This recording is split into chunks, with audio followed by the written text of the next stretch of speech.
Good morning, ladies and gentlemen. Welcome to workout 1 for this week. Now, as mentioned in the email, it's time to bring the intensity down just a little bit and take a couple weeks to focus on the body and recovering. Now, our workouts are not going to be as easy as they were when we came back from Christmas and really took that big body break, but we're going to spend a little bit more time paying attention to less weight, more range of motion, more stretching movements, and definitely quality over quantity. So a lot of these will be timed, not necessarily the super long 60 seconds all the time, but it'll give you an opportunity to still get a good workout and focus on any body parts that may have started irritating you over the past couple of months. So at the end of these workouts, which I'll mention in the email, if you have an area that's bothering you, a really sore glute, sore hip, low back is feeling a little bit fatigued, speak up and let me know, and let's spend this next couple of weeks focusing on anything that may be going on. That being said, workout 1 for this week, exercises. The first one is the alternating single leg walkout with push-up. Done this one before. It is our single leg walkout. So we got one leg in the air, reach it down, try to keep the knee as straight as you can. Take that leg up behind you just a little bit, into that nice big push-up. And then stay as centered as you can walking back. And then a nice strong lift to the top. Alternating legs, so we'll switch legs every time. Focus on the movement. I don't care how few you do. Your focus needs to be on keeping the leg as straight as you can, really extending and pushing through the shoulders on your walk back and on your walk out there. Try to use every muscle in the body to make that move happen. The next is our alternating transverse lunge with a reach. So staying centered to start. Remember, transverse means we step out and the hips open. Somewhere, if you are stepping back to the right, you're somewhere between 4 and 5 o'clock on an analog clock. From here it's a lunge, so we're lunging into that back leg. And we're gonna take an overhead reach as we come together. So big reach up, try to open the shoulders as much as you can, and then alternate legs. Step it back.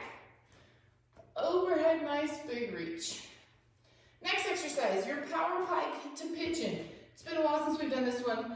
Basically, we're taking that big power pike, which is a good stretch through the shoulders and through the calves, and we're adding that glute stretch with the pigeon. So from that plank position, we're gonna reach back, try to press the heels into the ground, head through the arms.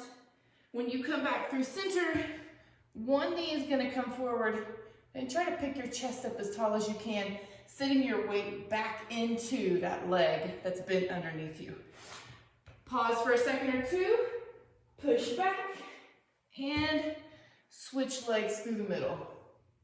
You want to stay in that pigeon long enough that you feel your body kind of sink into that stretch for a second or two. So for some people who are really flexible, you may pop right into that stretch, 1 full second, you may be right back out into the pike. Perfectly fine. Other people, if you are super tight and it takes a lot of effort to even bring that leg in, you may want to take an extra second or two to kind of reset the body and get into that stretch. As you go on your time, you should be able to drop into it a little bit faster. It means those hips are really getting warmed up, and that's what we're looking for. Next exercise, our stationary lunge taps. It has been quite a while since we've done these, but this was a big focus for a while. So remember on them, you want to make sure that your feet are on railroad tracks and not on a tightrope. So spread out those feet a little bit. Chest stays nice and tall, and your goal in the 15 seconds is to tap that back knee and a nice strong stand. Tap and stand. Like I talked about at the beginning of this video, your focus is on your quality, not your quantity. If you do 3 awesome lunge taps in 15 seconds, I'm happy. If you do 5, I'm happy. If you whip out 15 of them, something's not quite right. You're moving a little too fast. So focus on the movement itself. Switch legs, same thing on the other leg. And then our basic sprawl, we're just kicking that heart rate up for a little bit. Hands down, pop those feet back in, and stand. All right, then you're down to the floor for your Beatles. No dumbbell this time. So for those of you who it's been a little bit easier to have the dumbbell, it does help you rotate a little bit. you're gonna have to go back to the old way. Remember, hands under the shoulders, pivot and kick that leg out. We'll take a nice big stretch through the arm to the ceiling.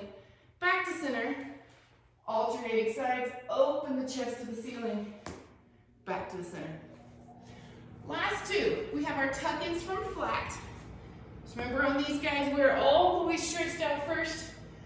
We're going to want to sit up till you can get that low back pressing into the floor, and then tuck the body in and reach it away. So tuck the pelvis under, low back pushes down, everything in, nice big reach away. And finally, our power squats. So the last little bit of kick up the heart rate in there. Nice big squat. I want you to keep your arms up in front on these rather than reaching for the floor. It's gonna help you focus on keeping the chest tall. So as I jump, I'm gonna throw my arms down and back. So down and back, and then back into that squat. Down and back into that squat. So pay a little bit more attention to your actual position at the bottom, forcing your weight back into those heels. Nice big squat, chest tall with those arms out in front. All right, guys, this is a repeat workout, so once you hit the bottom, repeat it from the top. Have a fantastic workout and a great day, and let me know, please, if anything is bugging you so we can get a chance to work on it. All right, guys, see you soon.